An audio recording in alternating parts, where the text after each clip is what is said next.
Good morning student. कक्षा 6 के सभी बच्चे अपनी हिंदी व्याकरण की बुक निकालें। आज हम आपको चैप्टर 5 पढ़ाएंगे। सभी बच्चे चैप्टर 5 निकालें। चैप्टर 5 में आपका है अनेक शब्दों के लिए एक शब्द। इससे पहले मैं आपको लास्ट वीडियो में पढ़ा चुकी हूँ। आज अनेक शब्दों के लिए एक शब्द क्या है?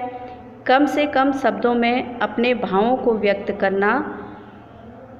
करने के लिए अर्थात भाषा के क्षेत्र में संक्षिप्तता और प्रभाव वृद्धि के अनेक शब्द अर्थात वाक्यांश के लिए एक शब्द का प्रयोग किया जाता है और समास, उपसर्ग तथा प्रत्ययों की सहायता से अनेक शब्दों के स्थान पर केवल एक ही शब्द का प्रयोग किया जाता है।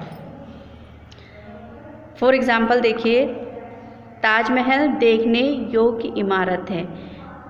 इसके लिए हमने यूज़ किया है ताजमहल दर्शनीय इमारत है, यानी कि देखने योग्य क्या है, उसके लिए हमने एक शब्द बना दिया दर्शनीय। इसी तरह शेर मेरी आँखों के सामने था। शेर मेरे प्रत्यक्ष था, यानी कि आँखों के सामने के लिए हमने क्या वर्ड बनाया? प्रत्यक्ष, सामने। अब आपकी बुक में स्टूडेंट्स कई सारे उदाहरण दिए गए हैं जो आपको पढ़ने हैं।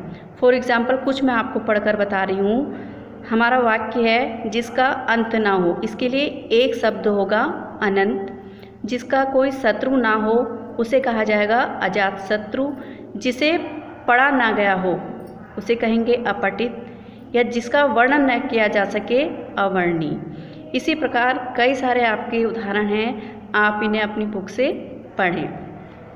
इसके बाद आती है आपकी एक्सरसाइज। सभी स्टूडेंट अपनी एक्सरसाइज को नोटबुक में भी करेंगे। ये एक्सरसाइज आपको अपनी नोटबुक में भी करनी है। पहला क्वेश्चन है आपका, अनेक शब्दों के लिए एक शब्द का प्रयोग क्यों करते हैं? तो आप इसका आंसर लिखेंगे, कम से कम शब्दों में अपने भावों को अभिव्यक्त करने के लिए अर्थात भाषा के क्षेत्र में संक्षिप्तता और प्रभाव वृद्धि के लिए अनेक शब्दों के लिए एक शब्द का प्रयोग किया जाता है। दूसरा क्वेश्चन है आपका कि अनेक शब्दों के लिए एक शब्द के 4 उदाहरण दीजिए। पहला उदाहरण है आपका, जिसका अंत ना हो अनंत, जिसका कोई शत्रु ना हो अजात शत्रु, जो इस लोक जैसा ना हो अलौकिक, जल में निवास करने वाला जलचर। तो ये आपके वाक्य हो गए और इनके लिए जो शब्द हमने प्रयोग किया है वो आपके ये लिखे हुए हैं। अब आपका सेकंड क्वेश्चन भी यही है कि निम्नलिखित अनेक शब्दों के लिए एक एक शब्द लिखिए। देखिए, जिसकी आयु कम हो उसे क्या कहा जाएगा?